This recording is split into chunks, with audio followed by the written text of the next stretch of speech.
Story 1. I work at a call center, specifically the graveyard shift.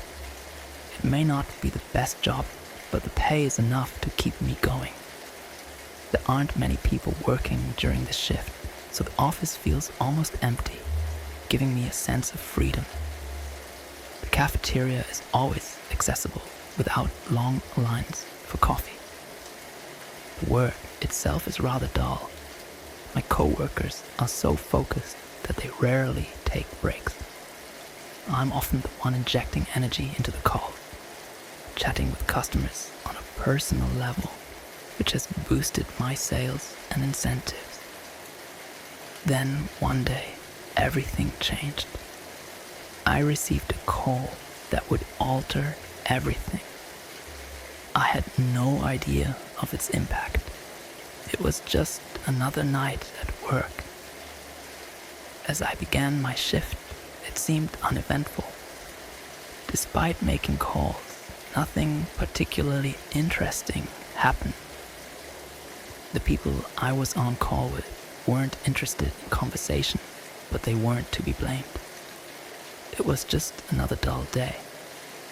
I started making calls, and after 60 calls, I decided to take a coffee break. After my break, I returned to making calls, but just 20 minutes later, my phone rang unexpectedly. It caught me off guard because I hadn't given out my number, and we weren't supposed to receive calls on that device. I was initially freaked out, thinking it might be corporate warning me about chatting with customers, so I let it ring. But it rang again, and this time I answered. To my relief, it wasn't corporate, it was a woman. However, the spooky part was that she was crying, softly sobbing, and asking for help. While relieved it wasn't corporate, I was still anxious about the nature of the call. Before I could ask any questions, the line suddenly disconnected, which unnerved me.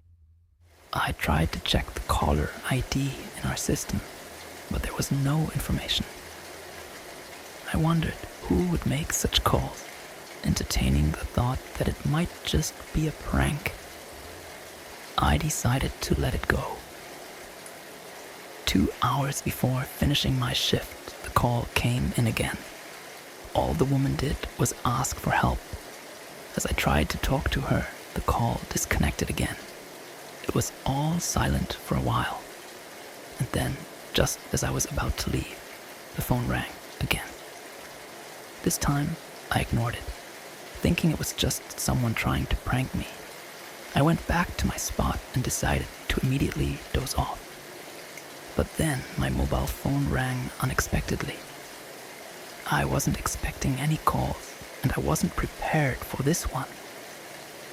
I answered the phone, and it was the same woman from work, sobbing. This time she spoke up and said, "Is there anyone listening to this call? Please, is there anyone?" I responded loudly, urging her to talk, but I was growing increasingly annoyed by the constant calls. I began to feel overwhelmed.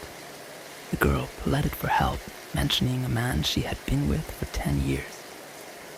Confused, I asked her who she meant, but she described random details: an oak tree, a yellow mailbox, poorly maintained roads, bushes, and a bald man. I told her these sounded like random words and asked for clarification. She insisted I was nearby and could hear her. I tried searching online for answers, but the clues didn't make sense without context. Frustrated, I eventually gave up and went to sleep, feeling powerless. The phone didn't ring the entire morning or afternoon, but as night fell, it started ringing again. The next call was urgent. "Red light, bus 30. Red light, bus 30. Help! It's been 10 years. I couldn't make sense of what she was saying.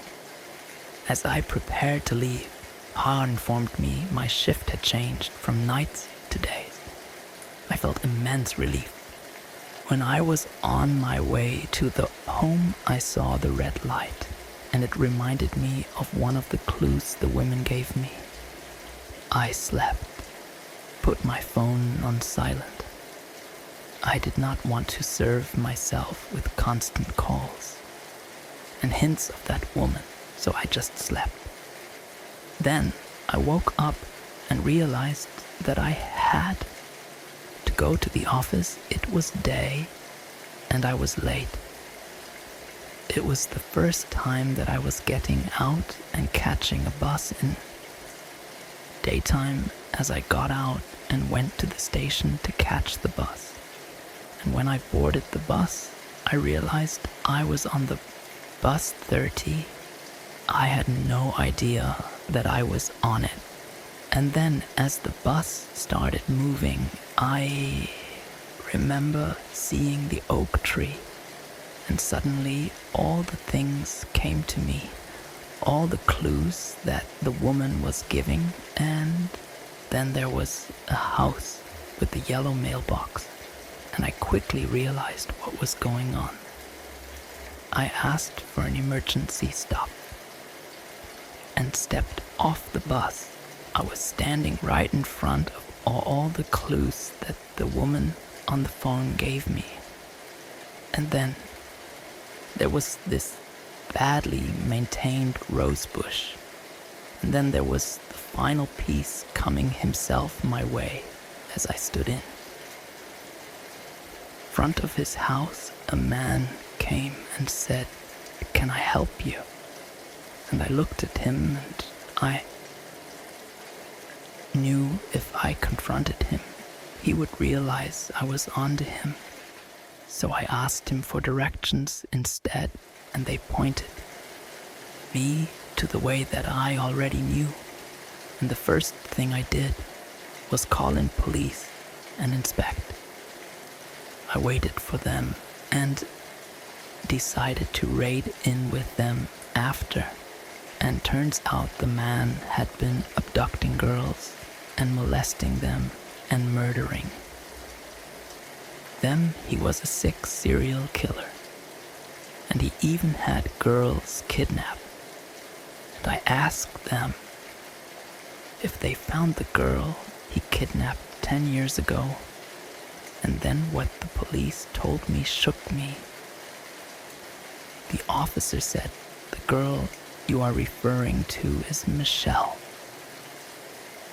She was the first girl she kidnapped, and sadly, she was the first victim he had, and her remains were found in his closet, literal closet. But how did you know her?"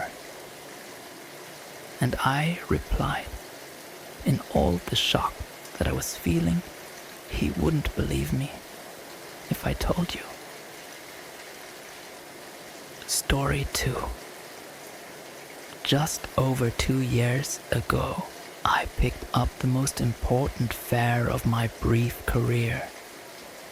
In cab driving, lost my job as a manager of a coffee shop I've been working for, and so, in order to pay rent, I signed up to Uber in order to make ends meet. At first, it was a real godsend and all. Throughout a trigger warning for cliches, before I give you the usual spiel of I was able to set my own hours, be my own boss, and meet cool people for a living. I know it's old news by now, but it's true. Thus, and considering it was something of an occupational low point for me, it actually wasn't that bad. But then I met Amy. Amy is in this girl's real name, but by the end of the story, I'm sure you'll understand if I tweak the details to protect the innocent, so to speak. Amy was pretty at a 4-star rating tip. Well, pretty much your dream passenger. But she was so much more than that to me. Because I never hit it off so well with the girl in such a short space of time before I started out with me asking out how her day was after picking her up around 6 on a Friday evening. She was cheerful. She said she had an okay week. But since she was swallowing the frog, so to speak, by heading over to an ex-place to pick up some leftover belongings, if she got it out of the way, then she could just enjoy the rest of her weekend without worrying about it. Yeah, I didn't know what swallowed the frog meant either, but according to her, it was a Mark Twain quote that goes something like this: if the first thing you do in the morning is to eat the frog, and you can continue today with the satisfaction of knowing that this is probably the worst thing that will happen to you all day. Basically, get all of the terrible things done early so you can just chill for the rest of the day. Yeah, like that idea. And that made me like Amy even more. We went from talking about our ex to talking about quotes. We liked literature and sports. It was a total scatterbrain conversation, but we seemed to match or complement each other at every turn. By the end of the ride, I had actual butterflies in my stomach. And when I promised to pick her up again soon, and if she ever needed a ride, she was like, why? Wait. She tore off a piece of paper from her purse, wrote her number on it with some makeup stick, and then handed it to me. I felt like I was on top of the world. I really did. She was smart, funny, and incredibly cute. And for some reason she seemed interested in me. Of all people, I was so excited at the prospect of taking her out somewhere that I had to refrain from texting her almost right away. Yeah, gotta play it cool, right? So that's what I did. I tried to keep my mind on work. Let her do her thing then. Maybe text her in the morning, but I couldn't even wait until then. When I finished my fares, I sent her a quick one. To be like, just let me know when you're free for coffee over the weekend. Then I had some dinner, played some Xbox then. Went to sleep at around 3 a.m. The next thing I know, I'm waking up to the so familiar sound of my phone. Vibrating against my bedside table, I roll over, open one eye, and see unknown. Color on the screen, and the first word that pops in my half-asleep brain is Amy. Would she be doing calling me from an unknown number once I already had her saved in my contacts? I don't know, but still trapped in my sleepy ignorance, I answered the phone, expecting it to be her. I said, "Hello." And I'm instantly hit with confusion when I hear a guy's voice on the other end. He addressed me by name, asked if I drive for Uber, and when I confirmed both, he tells me he's from the police, and asked if it'd be okay if he comes to visit me at home immediately. I'm like, what's this about? and he tells me it'd be better if we just spoke about it in private. Now, I'm not an idiot. I'm also not particularly anti-com, but I know way better than to talk to one without a lawyer present. And the only question was, if I broke some traffic law or something, why was the guy being so cagey about his reasoning for wanting to talk to me? So I pressed him like anyone would and told them I'd really rather know what was going on before I agreed to meet. He sighs, then starts telling me how one of my Uber passengers have been reported missing, and that he was hoping I'd be able to help him with the investigation. I know this is stupid, in fact, in light of what I said about keeping my mouth shut. What I did next was titanically moronic, but I just blurted out, "Amy." There was a slight pause, and the guy just goes, "I think we need to have a chat, don't you?" Now, 2 officers stopped by my place. Later that day, I just wanted to do everything I could to help. I remember sitting down, offering them some coffee, and then basically launching into a big tirade about how Amy had been talking about how the ride was to visit her ex. That maybe, just maybe, had done something to her.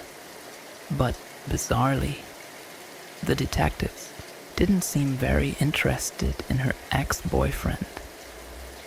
The person they seemed interested in was me. I remember the sinking feeling I felt when they asked if Amy got back into my car after her collecting her stuff. I told them no, that a round trip would have obviously made sense, but that she also might have wanted to talk to him, maybe get some closure, you know, typical breakup stuff. Then they asked if I could prove that she got out of my car, which I could. The best piece of advice I'd ever gotten was to get one of those dual dash cams, the kind that records both the inside of the car and the outside front. The good news was I had the footage on hand, proving she didn't get back in my car. The bad news was, believe it or not, it was at a battery. It was like a practical joke. I felt like against myself, and it would have been funny if the punchline wasn't me being put into cuffs, and I don't know if the cops thought I was trying to destroy the footage or what, but they grabbed the dash cam from me, told me I was under arrest, and literally that I know all I had to do was wait for the camera to charge, and everything I told them could be confirmed. But God, man, sitting in that cell, catastrophizing that the camera was broken, and then I'd have a murder charge pinned on me. It was out of doubt the most terrifying few hours of my life, and just when I felt like I was about to lose my mind with worry, an officer opened up the door and basically just told me sorry about that. You're free to go. I was still trembling as they booked me out of there and asked me if I needed a taxi or an Uber. Those idiots didn't even give me a lift home. I was really angry about the police until I was asked to appear in court. After that, I understood why they'd suspected me. Amy's ex-boyfriend hadn't just killed her and disposed of the body he'd come up with an elaborate plan to frame whatever taxi driver dropped her off. He played the heartbroken boyfriend, fake text messages, and even edited security camera footage, believe it or not. This all ended up getting used against him in court, but at face value you could see why the police had me down as their number one suspect. It was actually the ex-boyfriend that reported her missing. In the first place, he called the police raid after he finished dumping her body in some random land out in the rural area, telling them some stub story about how they just had gotten back together and she wanted to pop back to her place to pick up a few bits before being driven back. To be honest, it was chillingly well thought out, and I thought I had been grimly impressed if it wasn't for the fact that I was supposed to be the fall guy. Thankfully, he got life in the end. I didn't go to any more of the court sessions. It was just too upsetting to see Amy's family all torn up like they were. So I heard the rest through the local and national news. I stopped driving Uber after that, not because I was overly traumatized or anything, although I'd be lying if I said the whole thing didn't get into my head for a while after more, because I had a more decent job offer for a management position at a corporate office shop.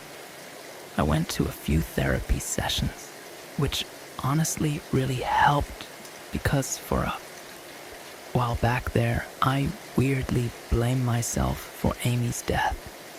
But as my therapist told me, if it wasn't me, it had just been some other driver, and we can't just blame ourselves for facilitating what are ultimately the sins of others.